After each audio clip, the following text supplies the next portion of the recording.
अस्सलाम वालेकुम, welcome to my guide. इस वीडियो के अंदर मैं आपको डेटाबेस का एक और फंक्शन बताऊंगा जो कि हम लोग वीलुकअप के तौर पर इस्तेमाल करते हैं, जिसे हम डीगेट कहते हैं। और इससे पहले जो है मैं आपको डेटाबेस के बहुत सारे फंक्शन बता चुका हूँ, जिस तरीके से डी काउंट था, डी काउंट ए था, डी एवरेज था, डी सम था, D minimum, D maximum, D product. तो इसी तरीके से आज जो है हम लोग वो फार्मूला देखेंगे जो वीलुकअप की तरह होता है, लेकिन वीलुकअप जो है हमारे पास सिंपल होता है। और ये जो डी गेट है ये हमारे पास कंडीशनल लुकअप होता है। तो आइए देखते हैं। अच्छा, ये यहाँ पे मेरे पास डाटा मौजूद है, ठीक है। और जिस तरीके से हमें पता है कि डेटाबेस के अंदर हमें डेटाबेस के जितने भी फार्मूलाज होते हैं उसके अंदर हमें क्राइटेरिया चाहिए होता है, तो मैंने क्राइटेरिया यहाँ पे जो पहले से लिखा हुआ है। और यहाँ पे जो मैं अपना फार्मूला लगाता हूँ, ठीक है, इक्वल्स टू डी गेट। अच्छा, जिस तरीके से मेरे पास डेटाबेस के सारे फंक्शंस में जो है वो हमसे 3 फील्ड्स मांगता है, जिसमें डेटाबेस होता है, 3 आर्गुमेंट्स होते हैं, डेटाबेस होता है, फील्ड होती है और क्राइटेरिया होता है, ठीक है। तो डेटाबेस जो है वो हमने क्रिएट किया हुआ था, लेकिन यहाँ पे क्योंकि मैंने यहाँ पे डाटा ऐड किया है तो इसलिए जो मैंने उस डेटाबेस को जो है वो डिलीट कर दिया था। और अभी मैं आपके सामने जो है वो एक न्यू डेटाबेस क्रिएट करूँगा। तो सबसे पहले डेटाबेस क्रिएट कर लेते हैं। सिंपल, बस आप इसको सेलेक्ट करेंगे अपने डाटा को और यहाँ पे जाके उसका नेम चेंज कर देंगे। मैं इसका नेम डेटाबेस रख रहा हूँ, आप कुछ भी रख सकते हैं। और मैंने इसको एंटर कर दिया, ठीक है। तो अब जब भी मैं डेटाबेस को रेफरेंस दूंगा तो वो इन सबको ऑटो सेलेक्ट कर लेगा, ठीक है। तो अब मैं यहाँ पे आ जाता हूँ, यहाँ पे मैं डी गेट लिखता हूँ और मुझसे पूछ रहा है कि अपना डेटाबेस बताएं। यहाँ पे आप मैनुअली इसको जो है वो सेलेक्ट भी कर सकते हैं, ठीक है, लेकिन क्योंकि मैंने डेटाबेस बना लिया है तो मैं उसी का रेफरेंस दे देता हूँ। अब देख सकते हैं कि मेरा डेटाबेस शो हो रहा है, मैंने इसको सेलेक्ट कर लिया और जैसे ही मैंने इसके ऊपर क्लिक किया तो आप देख सकते हैं कि पूरा जो है वो हाईलाइट हो गया, ठीक है। अच्छा, इसके बाद फिर वो मुझसे बोल रहा है कि फील्ड कि मतलब आपको क्या चीज़ चाहिए, मतलब मुझे रिटर्न में क्या चाहिए, ठीक है। तो मुझे यहाँ पे रिटर्न में क्वांटिटी चाहिए, तो मैंने यहाँ पे क्वांटिटी लिख दी। अच्छा, उसके बाद क्राइटेरिया मांग रहा है, मैंने क्राइटेरिया सेलेक्ट कर लिया, ठीक है, और मैंने इसको इंटर कर दिया। अच्छा, ये यहाँ पे ऊपर जो है वो मैंने फार्मूला लिखा हुआ है, जिसको मैंने चूज़ इफ़ एन ए और एरर टाइप की कम्बिनेशन से बनाया। और ये एरर टाइप और चूज़ इफ़ एन ए ये फार्मूलाज भी मैं आपको पहले बता चुका हूँ, ठीक है। तो अगर आप लोगों को वो फार्मूलाज देखने हो कि किस तरीके से मैंने बनाया है तो आप वो वीडियोस देख के और उससे सीख सकते हैं।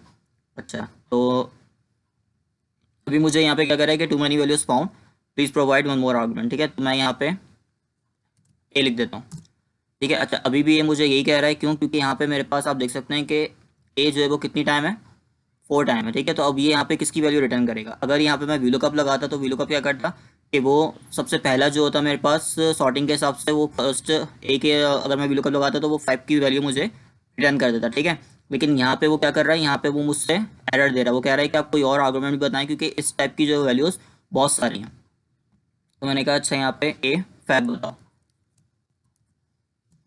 अच्छा, ये अभी भी मुझे मना कर रहा है, क्यों? क्योंकि आप देख सकते हैं यहाँ पे मेरे पास ए फैब ये भी है और ए फैब ये भी है, ठीक है। तो मैं एक काम करता हूँ, ए में डाल देता हूँ। अब देखें, जैसे ही मैंने ए और में डाला तो उसने क्या किया, ये वाली वैल्यू रिटर्न कर दी मुझे 58, ठीक है। तो मेरी कंडीशन क्या थी कि प्रोडक्ट ए होना चाहिए और मंथ में होना चाहिए। अच्छा, अब अगर मैंने जिस तरीके से पहले फैब दिया था, मैंने फैब लिखा तो अब मुझे एरर दे रहा है कि टू मैनी वैल्यूज जो फाउंड हो रही हैं, आप एक और आर्गुमेंट बताएं, ठीक है। तो अब यहाँ पर मुझे एयर देना पड़ेगा। जिस तरीके से आप देख सकते हैं कि यहाँ पे फैब का ईयर 2020 है और यहाँ पे 2021 है। तो अगर मैं 2021 लिखूंगा तो मुझे वो ये वाली वैल्यू रिटर्न कर रहा है, और अगर मैं यहाँ पे 2020 रिटर्न करता हूँ तो मुझे ये वाली वैल्यू रिटर्न कर रहा है, ठीक है। अच्छा, इसी तरीके से मैं अगर यहाँ से इसको डिलीट कर दूँ तो अब वो मुझे एरर दे रहा है, क्यों? क्योंकि ए और 2020, मतलब ए और ये 2020 आप देख सकते हैं कि एक ये भी मौजूद है, ठीक है, और एक ये भी मौजूद है। तो अगर मैं 2019 दूंगा तो फॉर्म मुझे 48 रिटर्न कर देगा, क्योंकि ए और 2019 और कोई नहीं है, ठीक है। तो मैं यहाँ पे 2019 लिखता हूँ। अब देख सकते हैं कि जैसे ही मैंने ए 2019 लिखा तो उसने मुझे 48 रिटर्न कर दिया। इसी तरीके से अगर मैं 2021 लिखूंगा तो मुझे वो 77 रिटर्न कर देगा, ठीक है। अच्छा, इसी तरीके से मैंने यहाँ पे लिखा कि एयर 2020, ठीक है। तो वो मुझे क्या कह रहा है कि टू मैनी वैल्यूज फाउंड हो रही है, मतलब उसको 2 वैल्यूज फाउंड हो रही है बेसिकली। यहाँ पे एक ये वाली है और सेकंड जो है वो ये वाली है, ठीक है। अच्छा, अब मैं इसमें कंडीशन क्या देता हूँ, मैं कहता हूँ कि जो ग्रेटर हो 50 से, ठीक है। तो अब उसने दोनों में चेक किया कि ये ए फैब और क्वांटिटीज़ की क्या थी 20।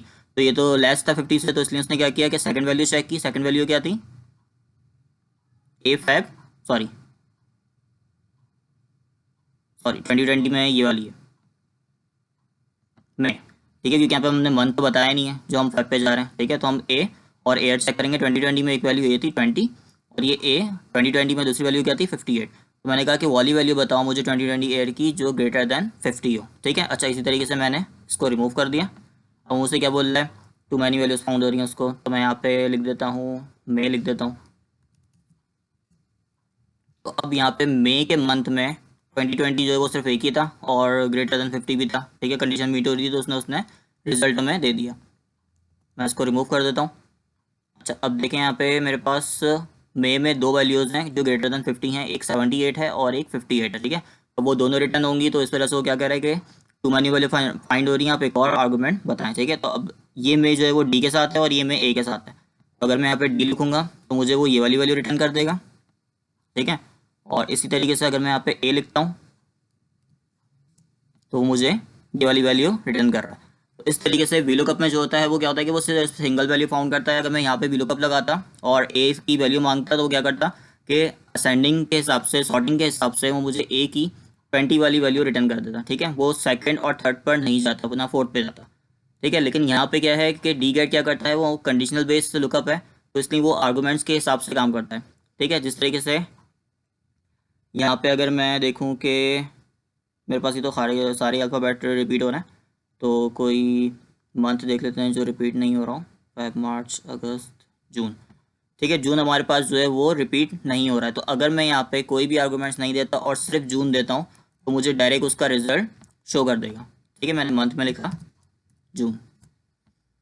अब देखें जून जो है वो सिर्फ सिंगल वैल्यू थी, तो इसलिए इसने फ़ौरन जो है वो उसका मुझे रिजल्ट दे दिया। इसी तरीके से अगर मैं यहाँ पे 2019 लिखूँ तो अब 2019 जो है वो मेरे पास कितने टाइम आ रहे हैं, 1 2 3। अच्छा, इसमें जो है वो 2021 भी आ रहा है, 2016 एक बार आ रहा है, ठीक है। तो मैं 2016 लिखता हूँ। तो जैसे ही मैंने 2016 लिखा उसने मुझे उसकी वैल्यू रिटर्न कर दी क्योंकि वो सिंगल वैल्यू थी, ठीक है। तो इस तरीके से जो है वो हम लोग डीगेट का फॉर्मूला इस्तेमाल करते हैं जो हमें